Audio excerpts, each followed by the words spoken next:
Yung excited ka na bumalik sa abroad? Hindi dahil na-miss mo yung trabaho. Hindi dahil na-miss mo yung lamig.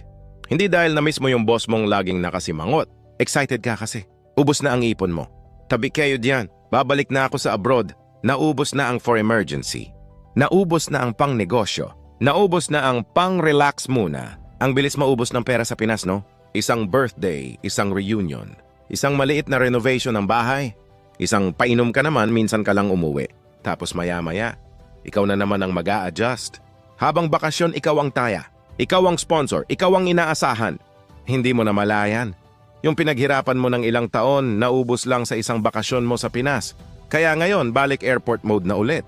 Balik sa pag-impake ng mga pangarap ulit. Balik sa paglayo sa pamilya. Masakit man aminin, minsan hindi ka bumabalik dahil gusto mo. Bumabalik ka kasi kailangan. Kailangan mong bumawi. Kailangan mong mag-ipon ulit. Kailangan mong siguraduhin na may mas maayos na bukas. Ganun talaga ang cycle ng pag-a-abroad. Uuwi ka para sumaya, babalik ka para kumayod. Hindi dahil maluho ka, hindi dahil waldas ka, kundi dahil mahal mo ang pamilya mo at mapagbigay ka. Kaya kung paalis ka na ulit, hindi ka talo. Isa ka na namang mandirigma na handang lumayo para lang may maipundar. Pero dapat matuto ka na sa susunod na magbakasyon ka.